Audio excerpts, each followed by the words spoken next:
Welcome to the Humanities and Social Sciences Fund Conference, Reading Mesopotamian Literature, Ancient and Modern Perspectives. I would like to express my gratitude to each and every one of you for attending our conference during these challenging times. For our overseas guests, I will explain that for some of us, the Israelis, the current situation in Israel may feel as though we are living in days worse than those before the flood, and for the other, it is considered the days of the Messiah. However, we are delighted to unite here today to celebrate the 25th anniversary of the publication of the highly influential Hebrew book In Those Distant Days, an anthology of Mesopotamian literature, authored by our esteemed teacher, Professor Jakob in collaboration with the late poet Shin Shifra. To mark this special occasion, we have expanded the 26th annual conference of the Israel Society for Assyriology and Ancient Near Eastern Studies to include 2 days, that's what we thought, to include 2 days of lectures and discussions by our distinguished guests from abroad and from universities throughout Israel. Now, things maybe will be changed. We will explain it yet later, but let's continue for this time.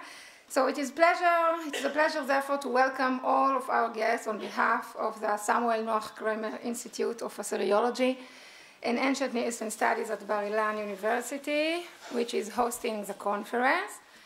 We want to thank the Israeli Fund for the advancement of the Humanities and Social Sciences for its generous support of this conference. Special thanks also go to the rector of Ilan University for providing additional funding. The rector's support reflects the university's recognition of the importance of humanistic studies in general and of the study of the ancient Near East in particular. We regret that despite his prior commitment to honor us with his presence, the rector could not attend this event and share his remarks. So I will only say that, not instead of him, but about the change in the schedule.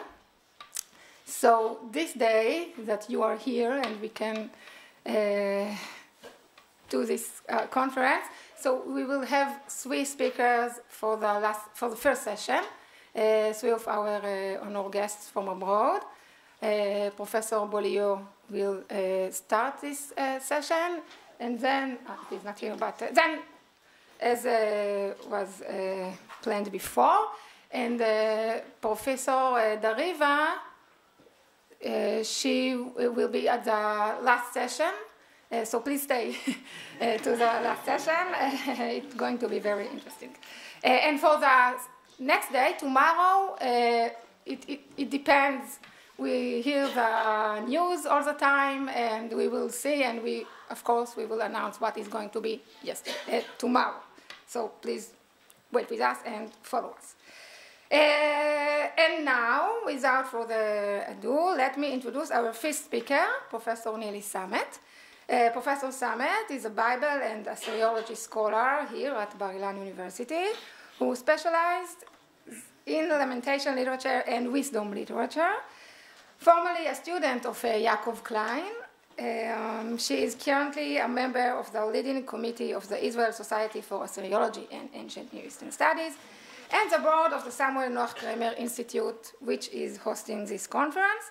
Nili also co-organized this conference with me. So she will provide us with a retrospective look at Jakob and Shin Shifra's Anthology of Mesopotamian Literature in Those Distant Days. Nili, please. Thank you very much. It's really a pleasure and honor to see everybody here today, especially. I brought the book, by the way, so if anybody wants to take a look, I have it here. We're celebrating here today 2 events, both of which are related to the academic work of our teacher, Professor Jakob Klein. The first event is the establishment of the Israel Society for Assyriology and Ancient Near Eastern Studies about 25 years ago. The current conference is the 26th conference held by the Society, which organizes a national and sometimes an international conference annually. The second event is the publication of the masterpiece in those distant days, a modern Hebrew anthology of Mesopotamian literature by Jacob Klein and Shin Shifra that also saw light about 25 years ago.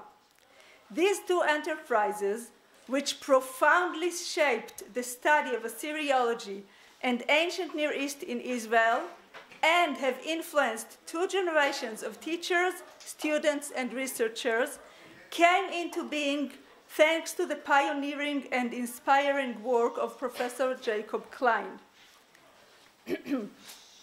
Professor Klein, the most senior Israeli scholar of Assyriology and Sumerology, established the Society for Assyriology and Ancient Near Eastern Studies a little over 25 years ago, in cooperation with other eminent Israeli scholars. Together, they created an impressive and unique tradition of fertile cross-institutional Israeli collaboration, which continues to flourish to this day, and of which the current conference is a beautiful fruit.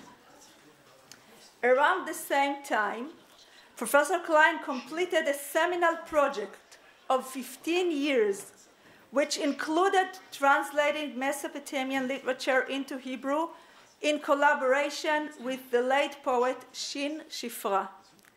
Klein and Shifra's formative anthology includes almost 100 literary works from ancient Mesopotamia, translated into enchanting poetic Hebrew.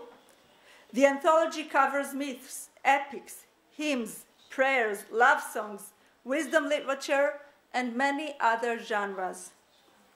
Immediately following its publication, this anthology was enthusiastically received by researchers, students, and literature lovers, and became a central reference book that made the great Mesopotamian works accessible to the Hebrew-speaking public, illuminating the path of scholars and students into the treasures of ancient Mesopotamia. This anthology of myths soon became a myth in its own right.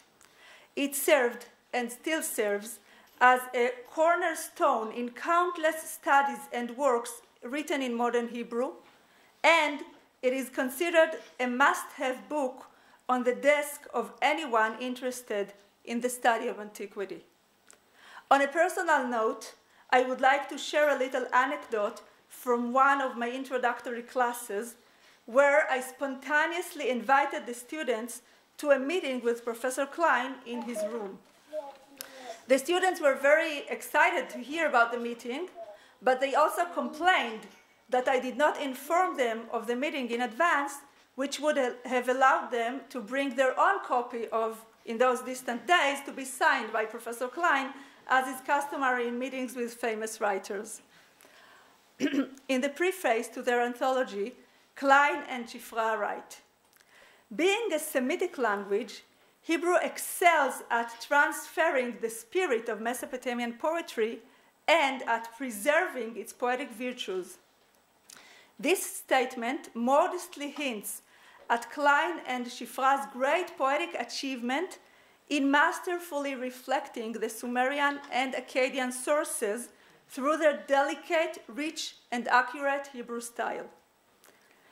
Thus, the sensitive reader who is familiar with the Mesopotamian original will immediately notice the translation of Enuma Elish, originally written in the florid hymnic epic dialect with its peculiar fondness for archaisms, is accordingly translated into high archaic Hebrew that bears the flavor of an ancient mythological poetic vernacular. In contrast, works written in lighter Akkadian, such as the humorous piece The Poor Man of Nippur, or the sarcastic dialogue between a master and his slave, were translated into a different literary register of Hebrew, more fluid and narrative. The reader often marvels at Klein and Shifra's skill at preserving original alliterations, anaphoras, epiphoras, etc. These testify not only to the proximity between the Hebrew language and the translated sources, but first and foremost to the author's deep understanding of the nature of the translated texts combined with their fine literary sense. Another important academic institution established by Professor Klein is the Samuel Noah Kramer Institute for Assyriology and Ancient Near Eastern Studies here at Bar Ilan, which is hosting the current conference. The institute is named after Jacob Klein's great teacher, the Sumerologist Samuel Noah Kramer. In the introduction to his famous History Begins at Sumer, Kramer writes, "The Sumerologist is one of the narrowest of specialists in the highly specialized academic halls of learning. He cuts his world down to that small part of it known as the Middle East, and limits his history to what happened before the days of Alexander the Great. He confines his researchers to the written documents discovered in Mesopotamia, primarily clay tablets inscribed in the cuneiform script, and restricts his contributions to texts written in the Sumerian language. He writes and publishes articles and monographs bearing such stimulating titles as the Be and Be prefix in the times of the early princes of Lagash, Gilgamesh and Aga of Kish, Enmerkar and the Lord of Arata. After 20 or 30 years of these and similar world-shaking researches, he gets his reward.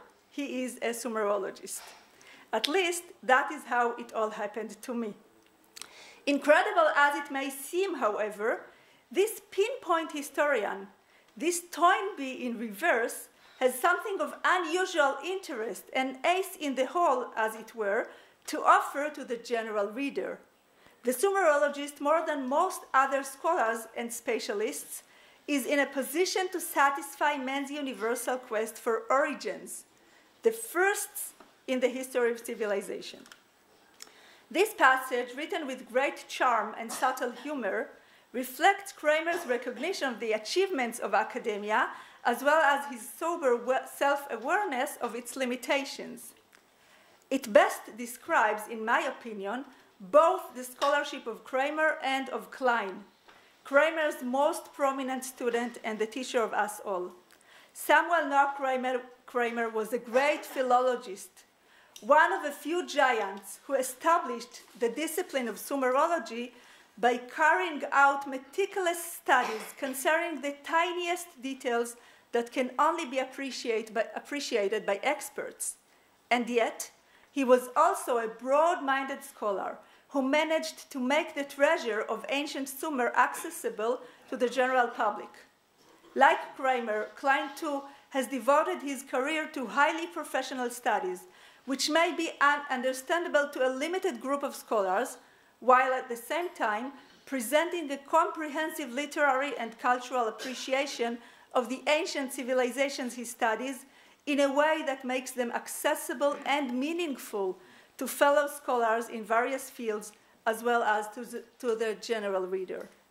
The skillful combination of deep academic expertise with a clear and engaging presentation of the broader literary and cultural picture finds its finest expression in Klein Shifra's Anthology, as well as in Klein's many other publications.